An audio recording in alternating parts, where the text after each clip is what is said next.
Grandes pensadores que nos ayudan a entender nuestro cambiante mundo. Líderes que nos dan herramientas para enfrentar desafíos con resiliencia.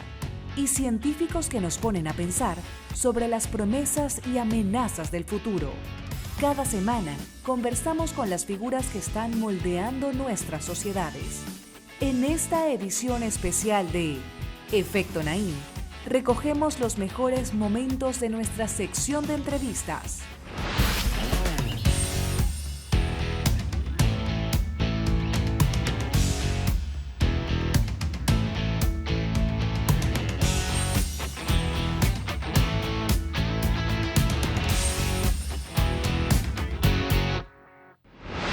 Bienvenidos, soy Moisés Naim desde Washington, encantado de estar de nuevo con ustedes. Hoy tengo un programa especial, es un programa donde hemos escogido algunas de las entrevistas más novedosas, más interesantes, más provocadoras que hemos tenido en el programa en los últimos tiempos. Ese es uno de los privilegios que me da el tener este programa, el poder sentarme a conversar con algunas de las personas a nivel mundial que están tomando decisiones o que están encontrando cosas, que son científicos o que están moldeando nuestros debates internacionales.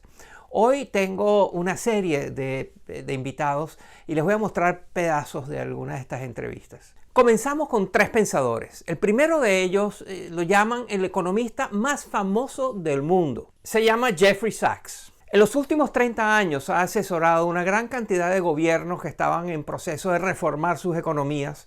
Ha sido asesor de las Naciones Unidas. Es el que conceptualizó y es el padre de las ideas de las metas del milenio, unos números concretos que la humanidad debía alcanzar en un plazo determinado para progresar en el ámbito de la lucha contra la pobreza, contra la desigualdad, contra el cambio climático, etc. Él ha estado presente en los grandes debates de la humanidad en estos tiempos, los ha moldeado y ciertamente es muy controversial. Coincidí con Jeffrey Sachs en un viaje a Bogotá, Colombia, y nos sentamos a conversar. Y hablamos de un amplio espectro de cosas que incluyen hasta el cambio climático. O sea, usted es pesimista, usted no cree que la humanidad encontrará una manera de evitar esta catástrofe climática. What I've learned in advising governments now for 35 years is Lo que he aprendido asesorando gobiernos durante los últimos 35 años es que incluso los mejores políticos necesitan un plan. Y ahí es que la comunidad del conocimiento, los científicos, los ingenieros y los analistas deben ser más específicos. Está claro que debemos eliminar el uso de combustibles fósiles para 2050. Debemos detener la deforestación del Amazonas y de otros bosques lluviosos del mundo. Pero son los expertos quienes deben proponer cómo lograr esos objetivos. No necesitamos a legisladores o a jefes de Estado como Jair Bolsonaro proponiendo acciones que son completamente inconsistentes con el conocimiento de los ecologistas, guardabosques, hidrólogos y climatólogos, quienes nos pueden guiar y decir qué hacer.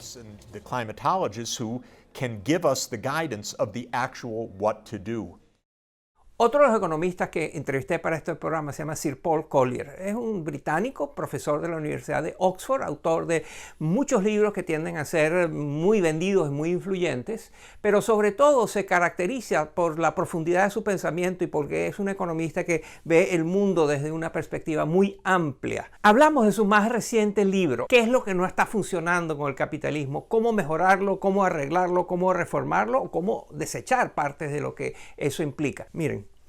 Usted mantiene que la declinación de la familia como la unidad básica de la sociedad es una razón, es una fuerza que está haciendo que el capitalismo fracase. Yes, I see a healthy society as a dense web of mutual obligations. Sí, yo estimo que una sociedad saludable es una densa red de obligaciones mutuas. Y uno de los vehículos clave para esas obligaciones mutuas es la familia. Ha habido un gran desvío en los últimos 40 años hacia el individualismo. Celebramos la libertad de la persona adulta, pero los seres humanos no nacemos libres. Nacemos completamente dependientes. Cuando somos bebés y niños pequeños, somos absolutamente dependientes de las obligaciones familiares. Y la familia ha visto un fuerte declive. De modo que el triunfo del individualismo ha pisoteado tanto a los dependientes más jóvenes como a los dependientes mayores. Es decir, los adultos de mediana edad han reducido sus obligaciones hacia los más jóvenes y hacia los más viejos. towards both the very young and the very old. Fortalecer la familia es una de las soluciones que usted propone. ¿Cuáles otras? So, if we move on from the family, Después de la familia, la otra entidad que es absolutamente crucial para la sociedad es la empresa privada. Hasta hace unos 50 años, las empresas tenían una obligación moral como las familias. Y en muchas sociedades hemos dirigido las obligaciones de las familias, de las empresas privadas e incluso de los gobiernos locales al Estado central, que no puede asumir todas esas responsabilidades. Y de hecho, en mis interacciones con empresas, encontré que los empresarios no quieren que el único propósito de su negocio sea generar ingresos para sus accionistas, sino que quieren tener un propósito mayor. Y debemos darles la libertad para que cumplan con ese propósito. and we've got to have the freedom to meet that purpose. Una de las conclusiones centrales de Paul Collier es que las empresas no solo pueden tener un propósito de lucro, las empresas también tienen que tener en sus planes, actuaciones, en los productos que hacen, en la manera como tratan a sus clientes, a sus empleados, a sus proveedores, una misión social, una visión que va más allá de la maximización de los ingresos. Esto está ocurriendo con todo tipo de empresas sobre las cuales hay presiones para que se conduzcan de una manera más sensible para la sociedad. Una de ellas es Facebook. Hay en estos momentos un boicot a Facebook porque se le critica que no está haciendo más para adecentar los mensajes de odio, de división social, de agresividad, de conflicto. Que circulan ampliamente gracias a la plataforma que ofrece Facebook. Esto de que Facebook debería ser más activa y más eficiente en limitar los mensajes de odio es una idea que comparte el Premio Nobel de Economía Joseph Stiglitz, y de esto conversé con él. Uno de los debates que se está dando en Estados Unidos y en el mundo es el enorme poder que han adquirido empresas como Facebook y como Google. Algunos plantean la necesidad de romperlas, que hay que dividirlas en pedazos más pequeños, que hay que regularlas. ¿Usted qué piensa de esto? In the context of Facebook, Cuando se trata de Facebook, sí estoy a favor de que se rompa. No existe ninguna razón para justificar la compra de Instagram y WhatsApp por parte de Facebook. Ese tipo de consolidación de poder en el mercado es un error. Por otro lado, separar estas plataformas hace que sea más difícil regularlas y regular el discurso de odio y la difamación que ocurren en ellas.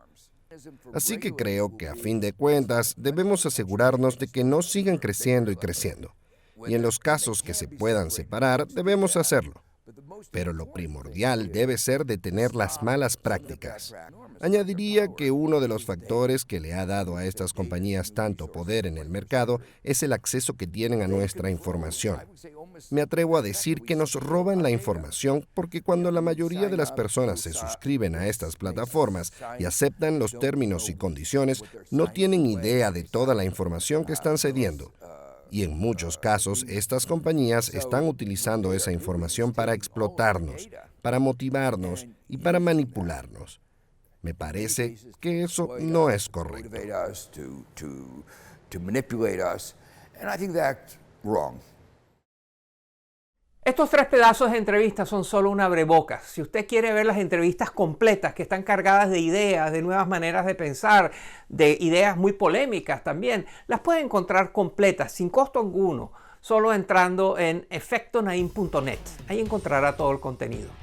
Y al regresar a la pausa, seguimos mostrándoles partes de algunas de las entrevistas más interesantes que hemos tenido aquí en Efecto Naim, con la gente que está cambiando el mundo o reinterpretándolo. No se vayan.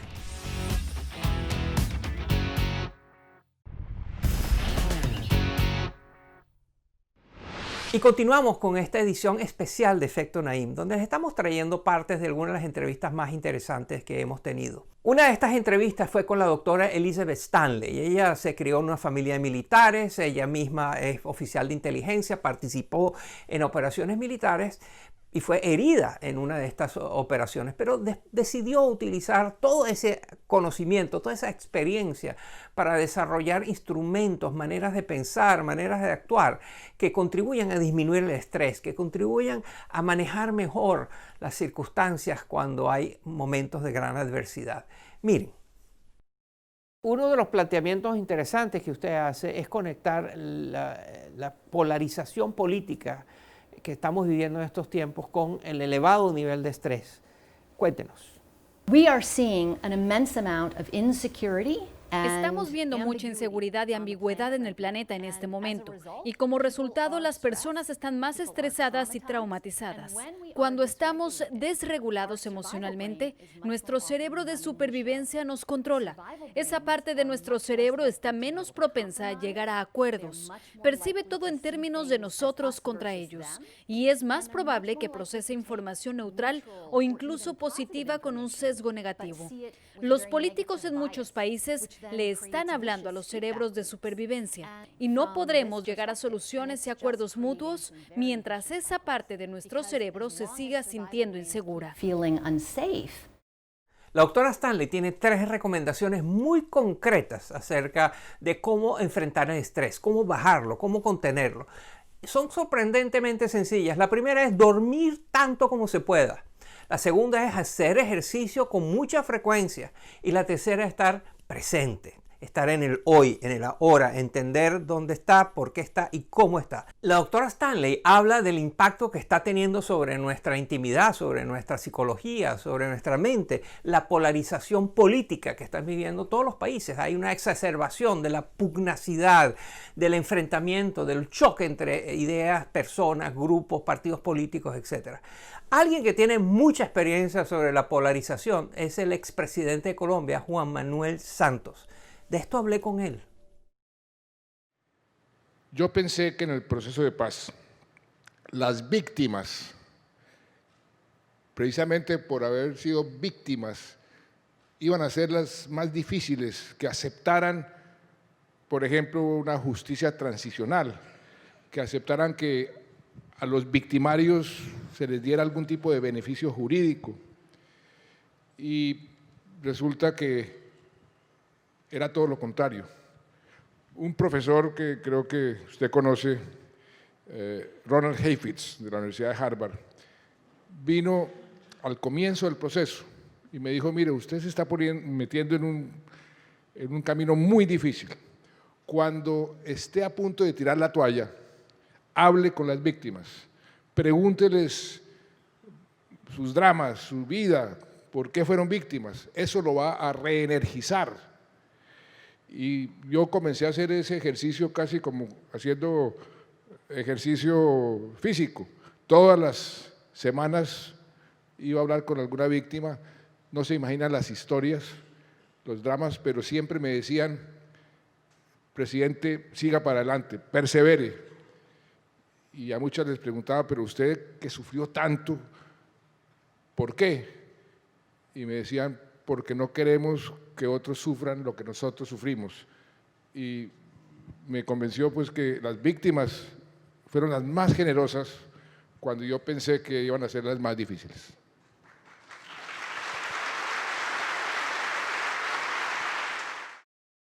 En su conversación conmigo, el presidente Santos compartió escenas muy conmovedoras de las víctimas de la violencia, lo que sucede cuando las familias son rotas, cuando hay asesinatos, secuestros, etc.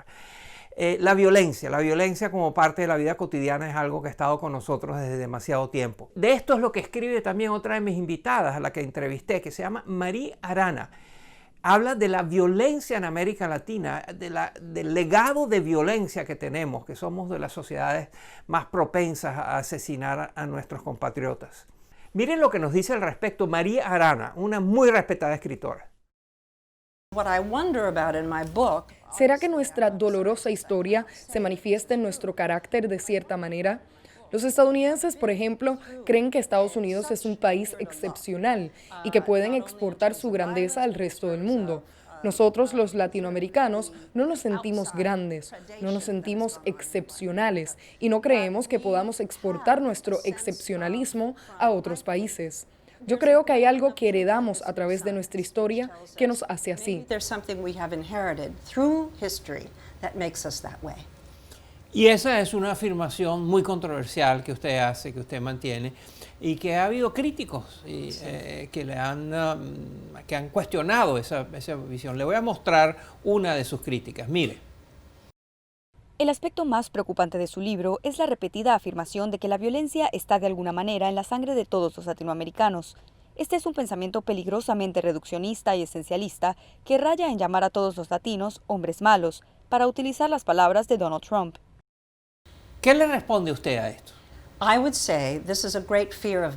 Yo diría que este es uno de mis grandes miedos, pues lo último que quiero transmitir es que somos inherentemente violentos. Creo que somos víctimas inherentes de la violencia.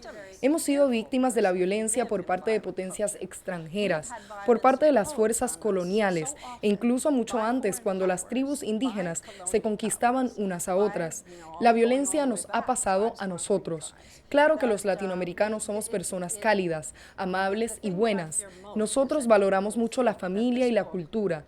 Todas estas son cualidades positivas, pero no estoy hablando de eso en el libro. Estoy hablando de los eventos y fuerzas que cambiaron nuestra estructura política y social.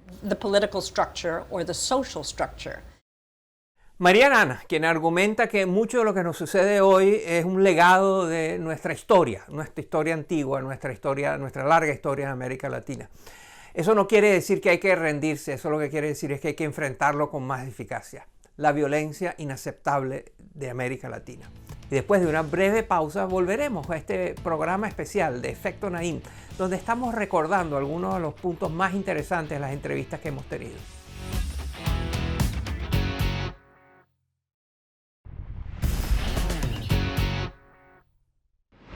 Y continuamos con esta edición especial de Efecto Naim. En este bloque vamos a hablar con tres personas que nos hacen ver el mundo que nos viene gracias a la tecnología. En febrero de este año estuve en el Festival Hey en Cartagena, en Colombia, donde se reúnen una serie de pensadores, escritores y científicos. Allí entrevisté a Philip Ball. Este interesantísimo periodista británico escribió un libro que se llama ni más ni menos Cómo construir un ser humano. Este libro se basa en un increíble experimento al cual se sometió personalmente Philip Ball. Miren. Consistió en tomar una pequeña muestra de la piel de mi hombro que luego fue cultivada y transformada en un laboratorio en células madre. Estas son las células que existen en todos los embriones humanos y en las primeras etapas de un embrión tienen la posibilidad de convertirse en cualquier tipo de tejido del cuerpo. De modo que, una vez tienes células madre, en un laboratorio puedes convertirlas en cualquier tipo de tejido. Así que unos investigadores de la University College en Londres transformaron las células madre que obtuvieron de mi piel en neuronas, que son las células de nuestro cerebro que dan las señales para generar nuestros pensamientos. Y a medida que estas neuronas fueron creciendo en una placa de Petri, comenzaron a organizarse de la misma manera que lo haría un cerebro en un feto. No es exactamente lo mismo porque estas neuronas estaban creciendo por sí solas, sin fuente sanguínea. Así que solo llegaron a tener el tamaño de un guisante seco. Pero podemos ver que la estructura es muy parecida a la de un cerebro humano. Es por eso que algunas personas se refieren a él como un mini cerebro.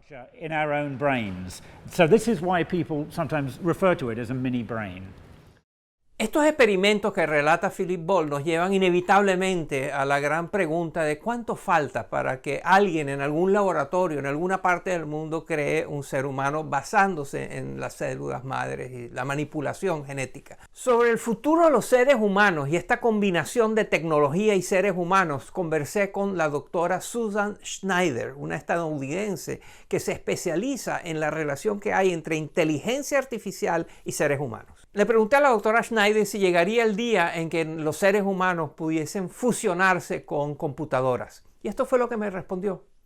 Ya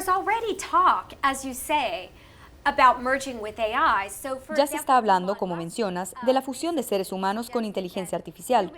Por ejemplo, Elon Musk recientemente sugirió que podríamos convertirnos en cyborgs, poniendo microchips en nuestros cerebros para así no quedarnos atrás a medida que las máquinas superan nuestra inteligencia y nos reemplazan en nuestros empleos. Pero ya a mí me preocupa que con tan solo usar Facebook, mi información personal esté siendo vendida o que haya cámaras que me están espiando en mi propia casa. Y por supuesto, sabemos que aparatos de inteligencia artificial como Siri y Alexa nos escuchan. Las empresas que desarrollan estas tecnologías tienen intereses económicos. Y lo último que quisiera ver es que la inteligencia artificial entre a nuestros cerebros y comience a regular y a controlar lo que pensamos y a vender nuestros pensamientos más íntimos. Controlling what we think, selling our innermost thoughts. Otro de los científicos a quienes entrevisté en este programa se llama Christophe Galfard. Es físico, es francés, es colega, trabajó junto con Stephen Hawking, que es uno de los físicos más importantes de los últimos tiempos.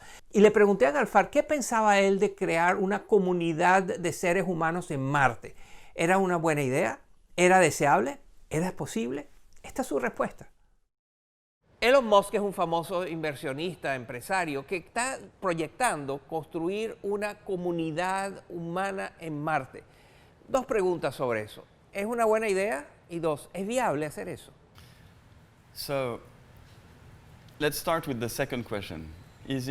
Comencemos con la segunda pregunta. ¿Es viable? La respuesta fácil es no. La respuesta correcta es creo que sí. Depende del tiempo, el dinero y los recursos que se le dediquen a este proyecto. Eso nos lleva a la primera pregunta. ¿Es buena idea dedicar tantos recursos y tanto dinero a esto? Sí, definitivamente, y por muchas razones. Una de ellas es que este tipo de iniciativa nos obliga a cambiar nuestra perspectiva sobre nuestro propio hogar, pues tener que pensar en la posibilidad de otro hogar fuera de la Tierra va a generar mucha convicción y energía para proteger a nuestro planeta aún más. Estoy absolutamente convencido de eso.